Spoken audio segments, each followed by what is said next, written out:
Summer in Iowa, a time of barbecues, baseball games, and family reunions. Summer fun hasn't changed much in the last 100 years, even though our state sure has. Chances are, the very place where you're standing now, listening to this podcast, was a farm. 90% of Iowa's population lived on farms back then. Farming was very different. Farmers grew wheat and potatoes to feed their families and corn to feed their pigs. Yep, even then, pigs were a cash crop for farmers. Today, with only 2% of Iowa's population living on farms, they have to be sustainable to last because Iowa-raised pork is in demand. In fact, 96% of Iowa's population eats pork. It's a good thing Iowa pig farmers are so good at their job, they raise enough to feed us and export pork around the world. Raising that number of pigs takes innovation. Doing it sustainably takes balance. How do Iowa pig farmers find that balance that improves efficiency and the environment? I'm Lori Johns. That's the subject of our 22nd ChopTalk podcast. Let's begin with a visit to the guy elected to lead farmers' efforts to improve water quality. I'm here with the Secretary of Agriculture, Mike Naig, and it's so nice to catch up with you. You are a busy guy. Thank you so much for talking to us. Absolutely. Always great to catch up. Oh, definitely. This is a big topic, and I know you and I have talked about water quality and conservation before because it is a big prospect. It involves a lot of different elements, a lot of different layers, and a lot of time. So I'm not surprised that here we are again, because it's a story that has to be told. It is. Tell me, where is the state right now in the nutrient reduction strategy? I always like to start from the point that every Iowan has a role to play in this. Every Iowan is affected by water quality, and every Iowan, therefore, has an opportunity to impact water. And that can be in big ways and small ways, and in town and in the country and wherever you live, whatever you do. And I think that's one of the things we want to always leave folks with is an ask or a charge, if you will, to join us, to do something, to think of in big ways and small ways how you can have a positive impact. Everything from where do your grass clippings go? Are they in the street? How do you spread fertilizer in town? To should I be using cover crops, no-till, terraces, and those types of things in the farm setting? So that's one of the core elements that we have tried to bring to this whole discussion in Iowa is that every landscape matters, urban, rural, suburban, it's all in play. And so that really takes us to the nutrient reduction strategy, which we're now commemorating the 10th anniversary of launching that. And it's unique. Kind of going back to basics a little bit on that strategy because, it's been 10 years since we were really talking about the formation of it. A couple things that are core to it, essential to it. One is that it envisions how we can improve water quality in the non-point and the point source, the urban, the rural, it's all included. This is not just an ag water quality strategy or an urban water quality strategy or a wastewater strategy. It's all of the above. Partnering with the DNR, Iowa State University, and looking at that whole landscape. Second thing is that at its core, it has a science assessment. Never been done before. Iowa was the first to do it. Iowa State University did something first of its kind, science assessment that really drove the development of the strategy. What they did is they looked at the science associated with every practice. Cover crops have on average, a 30% reduction of phosphorus and nitrogen, leaving an acre that's got a cover crop. The science tells us that. A wetland has a 50 to 90% reduction of nitrate capability, depending on how long water flows through, right? The science tells us that. And we built that into the strategy, and that's the core, the basis of us being able to go out, invest in practices, and know that there's a corresponding nutrient reduction. Other states have now followed suit. They've done similar science assessments. They've modeled their strategies after ours. But that's some of the back to basics that I like to talk through is that our strategy includes all of that, and it should because it's, again, it affects everyone in the state. Yeah, you can see why it's a big deal. And people do point to agriculture because despite the towns, the urban places that are growing, the state is still about 85% agricultural, right? So they're like, well, let's start with you guys then because you're the biggest dog in the house, So that's how it is. And that's why they're looking. And they're like, this nitrate thing, we got to do something about it. But there's only so much you can control, even if you did meet all of the standards. Am I right? So we have to remember, and it's true. Look, Iowa is a very agricultural state. We have a significant percent of our land is in ag production. And of course, that's what drives our economy. It drives the economies of local communities. It drives the economic situation of family farms. It's critically important that we can continue to be productive in the state of Iowa. And so we need to keep that at the center of this as well.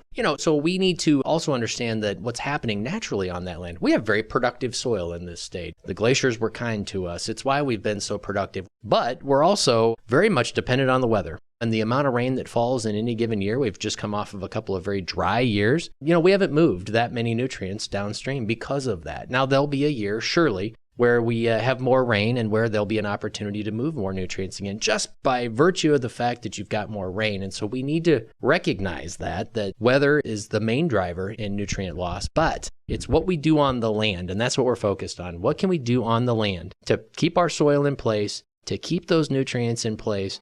And that is the only way that I know how to see the change that we want to see in the water is to see the change on the land. That's why we're so focused on implementing conservation practices all across the state. And yes, you're right. We need to not just have a handful of people go deep. We need to all go wide, right? And that's another thing that we need to recognize. And certainly I see this all across the state. Farms are very different. Iowa is a very diverse landscape from a soil type, from a land mass, land formation standpoint. Farm in Fremont County and a farm in Allamakee County and a farm in Clay County are very different, and farm operations are different. And so we need to make sure that whatever we do from a conservation standpoint recognizes that some practices work really well in one part of the state or a type of operation, and others work better in other places. And so we also try to build into this is that this is not a top-down command and control type approach where somebody in government in Des Moines or in Washington, D.C. dictates to folks how you're going to do conservation on your farm. What we need to be doing is working with landowners to say, hey, we're going to tailor make, we're going to prescribe conservation just for your particular farm and your particular place in the state, because that's how we'll see the lasting change that we do want to see. But it's a combination of things, right? Well, let me ask you about that. As the government official, why can't you just put a stamp on it? Tell me why, mandatory might get some pushback. Tell me why you can't just go, darn it, you're all going to do it. This is a question that people ask, and certainly there are some opinions out there that that's what we should in fact do. I look at this from my chair and know that agriculture contributes a quarter of the GDP of the state of Iowa. It employs 1 in 5 jobs. It's critically important to our overall economy, communities of all sizes, to family farms and the businesses that surround them. We need agriculture to be productive. What we need to have is balance. We want to protect soil and water. We also need to remain productive and profitable. A lot of talk about sustainability, right? What is sustainability? Well, one of the measures of sustainability in my mind is you've got to be in business next year. And you can't make investments in your operation. You can't make the kinds of investments that we want to see in conservation practices if you're not also profitable. That has to be a part of this conversation. And I think anybody can understand that. You've got to be able to be in business the following year. I've seen a tremendous amount of innovation and creativity that has come out from our efforts around implementing the nutrient reduction strategy. People get creative. They find ways. Now, if we just regulate from Des Moines or from Washington, D.C. and say, thou shalt do this, all that creativity, all that innovation, all the drive to do better goes away. It just goes away. What you'll have is you'll have people just trying to meet the regulation.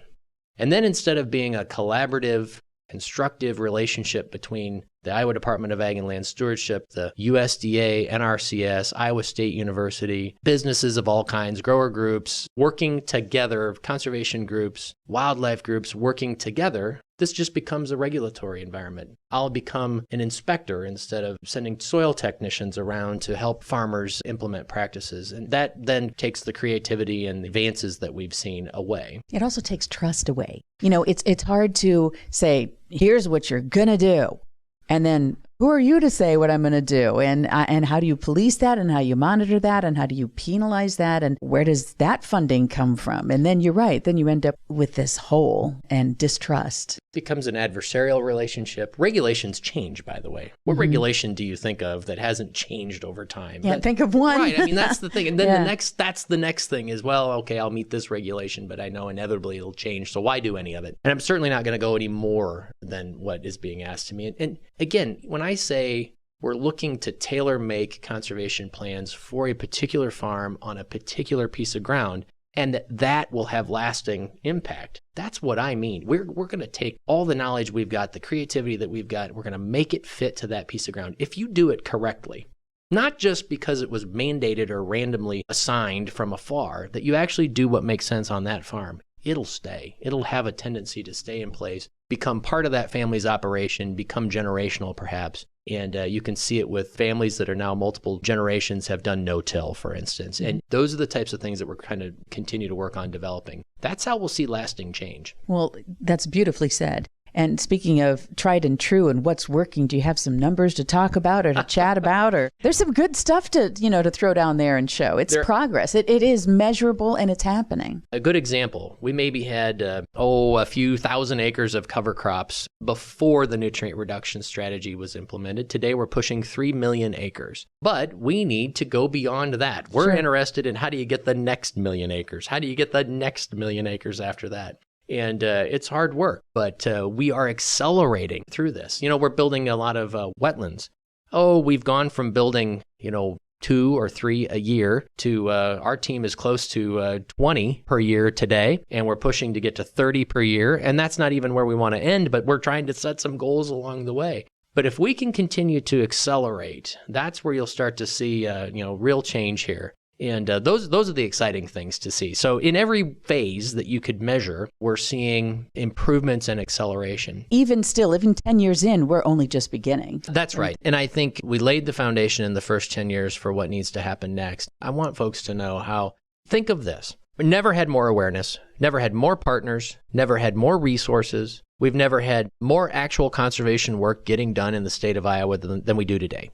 And as a state, we've been at this for many years. Iowa began investing Iowa resources in conservation 50 years ago. And to say that now at this moment, there's never been more work getting done. We're accelerating in every phase of what we're doing. That gets me excited. People are talking about these things. People are thinking about how it can factor into their businesses. That was not happening a few years ago. And we're seeing some market dynamics developing that may in fact reward farmers and producers for this kind of work. And so I think it's an exciting time because farmers sit in a wonderful spot where they can benefit from this, I believe. And there's some exciting things coming. Excitement is in the eye of the beholder. I can tell you biosystems engineers at Iowa State University are practically breathless at the possibilities of anaerobic digesters and polymers in manure pits. Why? Let's head to Ames to learn more. I'm here now with Dr. Daniel Andersen. I'm up at Iowa State University, and Dr. Andersen is Associate Professor of Ag and Biosystems Engineering. Even thinking about that, that's a mouthful. That's a lot. Tell me about that. And first of all, congratulations on associate professorship. Ag and Biosystems Engineering, it is an interesting name for a department because it's a mouthful. We started out as agricultural engineering, and we've found that over the years, maybe our missions changed. It was really farmer focused, and agriculture has evolved beyond that, right? We're trying to value add to products. So we turned corn into ethanol, we turned soybeans into lots of products, and biosystems is just a way to sort of acknowledge that. Tell me what's going on right now. I mean, just in my lab, we've seen a lot of anaerobic digestion opportunities recently, so I've got to play a big part in that. We have 12 operating anaerobic digesters in my lab. Now, they aren't full scale, obviously. They're quite small. Now, tell folks what an anaerobic digester is. Anaerobic digesters are a way to take biomass, organic material, in my case often manure, and turn it into methane. And we might use that methane by putting it into the natural gas pipelines, and you could use it to cook with, or it could be combusted for electricity. They're a technology that we've had for a long time, but with more interest in carbon footprints and renewable energy, we've seen a lot of expansion and opportunities for utilizing them. So that's a really hot area for me right now. We get to do some research on manure application timing and how do cover crops impact that. So I have 36 acres of plots up in northeast Iowa where we put manure on and then monitor what impacts it has on groundwater, how does it impact crop yield, and then we get to do some odor work as well. Planting trees would be important as a screen, but that could be just the beginning. Yeah, planting trees is definitely a great first step. I'm going to call it a vegetative buffer, but you're right. That's essentially a row of trees around the facility. And those really help block some of that dust that would leave the barn and also lift some of the air that comes out of the barn up higher into the atmosphere where we get mixing dispersion and that lowers the odor. So what about any sort of additives or things they put in the pits themselves underneath the pigs to reduce the odor? Is that a thing? That is a thing. There's polymers that people add to the manure. Those polymers are sticky, right? So it's something like ammonia wants to stick to that polymer. So if we have it attached to the polymer, it works almost like flypaper. It doesn't come out into the air that we breathe. It's stuck there and gives us a chance to take it to the field as a fertilizer later. Now, do polymers, is that something that impacts water quality at all, or as it filters through? I mean, people have a lot of questions about when you're fertilizing the fields, and it is an efficient way to fertilize the fields. But then what happens as it filters through to the water table, if it does? So I think polymers are great in that respect. So manure is a wonderful fertilizer. About 25 to 30% of Iowa's corn crop is fertilized with manure on an annual basis. In the last couple of years, we've seen a huge increase in fertilizer prices, and that's increased the demand for manure because it is cheaper and just as effective as commercial fertilizers at getting the nutrients our crop needs. Now, with something like a polymer, I described it as a flypaper, and while it's really small, it still works like a flypaper. So once you put that into the soil, the conditions change. Well, it's in the pit. There's not much oxygen around it. Once we get out to an Iowa field, there's going to be lots of oxygen around it. And when microbes have oxygen and that polymer near them, they're going to slowly eat it and break it down. So effectively what it does is create a slow release fertilizer. So that polymer isn't making it down to the groundwater, it isn't making it down to the tile. It's breaking down before it gets that far. And the nitrogen that was attached to it is being released and hopefully used by our crops. And since we've made it more slow release, it gives more time for our crops to use it before it can make it down to that groundwater. So it doesn't make that manure more or less efficient as a fertilizer using some of these additives? It can make the manure more efficient if it makes it a slow release and we've applied it right. It can make it more available when our plant would need it, right? So corn actually needs only a little nitrogen as it starts growing, and about the time it gets to knee high, it needs lots of nitrogen. So hopefully that polymer is holding it just long enough to make it until that corn really needs it. Now, there's a lot of science and luck behind making that happen. The weather's different every year, but it's going to be slow for at least a little while, and then hopefully it breaks down and releases it right as our corn really needs it. Tell me about the future of the kind of things that your team, that your students are also studying and working on when it comes to increasing the sustainability of pig farming and enhancing and improving and safeguarding the environment, specifically water quality. I mean, pigs are going to smell. I mean, that's work that's underway. The main thing is making sure that they're not going to impact the land and the water. Absolutely. So we have a few different things that we're trying in that regard. So we're really trying to understand things like how does when I put my manure on impact how efficiently I get it into the crop and how much goes down to tile drainage. So we study manure application timing. And there are still plenty of falls where if you put manure on in the fall, you will do just as well as the spring. But trying to move manure in season is really helpful from a water quality perspective in some of those falls where we've been a little wetter, and especially when we get really wet in the spring. So one of the things we have is a project where we're going to do manure application while the corn is growing. Historically, this has been somewhere between tough and impossible. Well, yeah, because how do you get in there? Yeah, corn gets really tall, right? So how do you get above it? This is a machine that is designed to be tall. So you might have seen some of those Haggy sprayers or high boys that drive around the field. It's relatively similar to that. It's got a really high canopy, a really high boom. It lays out a hose as it goes through the field. So we're pumping manure as it goes out, and that manure is sprinkled down into the crop field. And then as it comes back, it rolls that hose up and moves over to the next rows to do it all over again. It's maybe not the fastest way to get manure to a field, but it lets us do it to a growing crop and trying to put that nitrogen on when we need it, right? I said corn really loves nitrogen when it gets knee high is important and useful. So I think this could be a technology that as we move forward lets us help that timing be a little more in tune with what our crop needs. Sure, because you don't want to put it on when there's nothing there. Yeah, we'd prefer not to. Certainly, Iowa's been blessed with the weather where if we can get it on in the fall and it gets cold, not much will happen. But weather's hard to predict. And lots of rains in the spring can still impact that. So I think that's one of the things we've been working on. So with the support of Iowa Pork, we've done some work studying how effective are cover crops at reducing nitrogen loss to tile lines with manure. And we've seen them be extremely effective, somewhere around a 50% reduction in how much nitrate makes it down to the tile line when we're using cover crops. Despite the fact that after we put that manure applicator through the field, it looks like we tore up that cover crop a little bit. By the next spring, it's mostly growing back and right back to where we want it to look. So I think that's been really positive and something really effective. Well, that's the name of the game. And, I think anybody could agree we need more farmers. Absolutely. That's been an area where it's not as many people involved as we used to be. And we need young people involved to both get started and then to make sure we have that vast knowledge that we've gained over the years and it just continues on. So we need more people involved in all aspects, manure application, animal handling, the cropping side. So I think there's lots of opportunities. Well, that's so amazing. And I learn something every time I talk to you, Dr. Andersen. So it's so nice to catch up and see what's new. And who knows, even 2 weeks from now, what else might be coming, right? That's right. Great. There's always something new. And that's one of the things I love about the job. Iowa farmers are among the most innovative in the world. And it's a pleasure to talk and learn from them and then try and take some of their ideas and see what we can do to push them to be larger.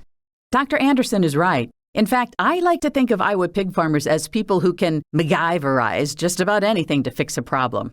Okay, now I realize I'm dating myself here by mentioning MacGyver, the TV show from the late 80s about an unassuming guy who uses his genius-level abilities to solve any issue with whatever he finds at hand. Matt Gent of Washington County is one of those farmers who embraces his inner MacGyver to be environmentally sustainable. I am joined now by third-generation livestock and grain farmer Matt Gent. It's nice to see you, Matt. Tell me a little bit, tell everybody here listening about your farm and what motivates you to farm.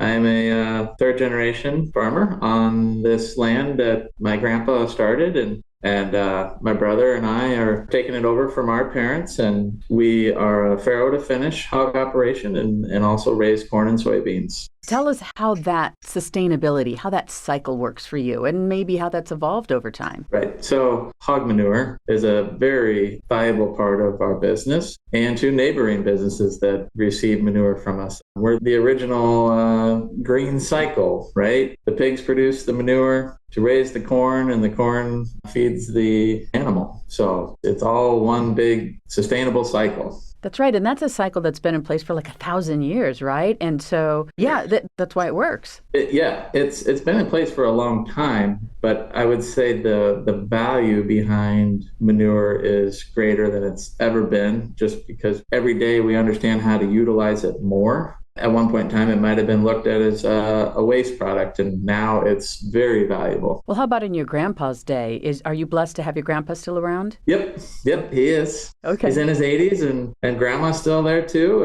and there's a lot of great stories and history that, can't be replaced. And I'm sure he, will chime in on a thing or two when you're doing something new. Back in my day, what are some of those back in my day stories? He's just blown away by the technology and the way we do things today. The equipment and how precise things are placed and planted and harvested. And it's literally a 360 from the way he used to do it. The same practices and functions are there, you care for the soil, and the end game is still to raise a good crop. But there's a reason, that he used to be happy with 100 bushel, and now I'm not satisfied unless I have 250 bushel an acre. So tell me what kinds of conservation, speaking of the fields themselves. So we know that you use manure, which is an organic fertilizer, and it's more sustainable than trucking in petroleum-based fertilizer. You use that, but what other practices do you use in the field when it comes to filtering out nutrients and supporting the crops and water quality? Right. So, of course, we use a lot of tiling and terraces and waterways, and all to prevent soil erosion and keep the soil where it's supposed to be on hillsides and stuff like that. The highway we live on, the south side of the road is literally flat as can be. And you go to the north side and it starts dropping off towards the English River. And so we get into some hills. And in those farms, we use terraces. And they're usually set up every 200, 240 feet. And they catch the water and basically make a dam so that way the water can't run all the way down the hill and wash the soil out and end up in the creeks and streams. And when that happens, we never get it back. And if anybody knows land values in the state, that soil is very valuable to us. So we don't want to see it go down a creek and stream any more than the next person. And that's why we use practices to hold our soil in place. And that's excellent, And tell me, those terraces themselves, are they grass or is it pollinator plants, or I don't know, what's in the terrace for folks who haven't seen one before? Right. So you've probably seen them and not noticed exactly what they are or what they do. If you just look around, driving around the state, they're everywhere. And they're usually a grass berm on almost like a 6 or 8 foot tall dam on the side of a hill. And that's designed to slow the water up and dam it up. And then usually there's a tile riser, so an inlet pipe that catches the water and then drains the water underground and outlets to a creek or a low-lying area to get rid of the water. So there's a lot of filtering that goes on before it would even get to the stream. And if the water can move through the soil profile first instead of on top of the soil, the water is cleaner, it's clear, and soil is a natural filter.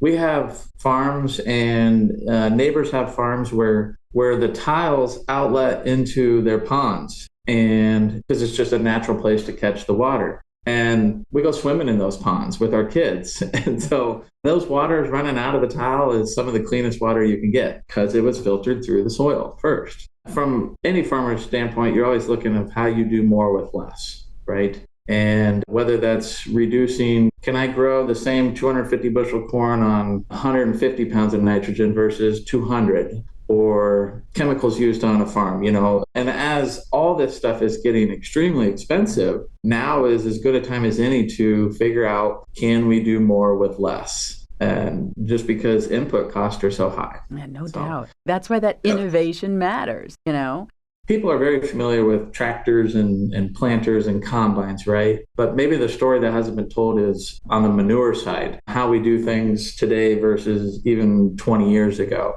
When I was a kid, we broadcast a lot of manure on top of the ground, and then you'd work it in, so many hours afterwards. Now it's all incorporated as we apply it, and it's all precisely mapped, and we know exactly how many gallons we've put on every acre. There's new technology that's sensing the manure as it's being pumped. So throughout the pit of a hog barn, the nitrogen values can range. And so the sensors now allow us to say, okay, this manure at the start of the pit has X value. And by the time we get to the bottom of the pit, it might be more concentrated and it has twice as much value. And so we're able to put on less, knowing real-time value of what the manure is. The manure is so valuable today that it's important to use it over as many acres as we can. Yeah, because you don't want to over apply it because it's like putting gold on land. You don't want to overdo Correct. it. That's a misconception by a lot of people, is that we over apply. Manure directly replaces commercial fertilizer in our operation and operations all over the Midwest.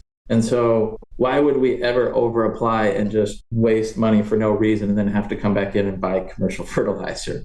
If we can say this is the value of our manure and that value will grow 250 bushel corn, why would we double that and waste it? So that's a very misconception that Iowa is swimming in manure, right? Last year in particular, commercial fertilizer was as high as it's ever been, and the phone never stopped ringing with neighbors looking for manure. It's so valuable today, and I think that'll hold true for a long time. I don't know many farmers that don't care for the land, care for their pigs. It's what drives our bottom line, right? And the better corn we produce, the better hog we produce, that's our bottom dollar. So we have to care about it. Tell me about, your third generation. Tell me about your ideas of, maybe it's the why. Thinking about the fourth generation. You thinking about the next generation? What have you got? I have 3 kids, and my brother has 3 kids too. And so there's definitely possibilities of the fourth generation, right? And my kids are 6 to 11 years old, and it's crazy how at 8 years old you can see the passion already. Of course, it'll be up to them someday whether they want to wake up to this every morning, because you got to wake up being happy and doing what you love. But yeah, always think about the next generation. How are we sustainable for the next generation or the next 3 generations, right? We want our grandkids to still be on this land, just like was I'm sure my grandpa's goal. So yeah, always looking at the next generation, but really you're looking 3 generations down the road. What does this look like, and what are they going to need to still be sustainably farming this land? That's right. It's that whole circle. That's how it works. Right. All right. Well, thank you so much. I do appreciate it. Being sustainable doesn't just involve the land and water, but animals too. Farmers have learned over the years that the best way to keep farming is to spot trouble early. I'm Lori Johns. On our 23rd episode of Chop Talk, disease prevention in Iowa pig barns. Where does it all begin? Find out on Chop Talk. It's about a lot more than bacon.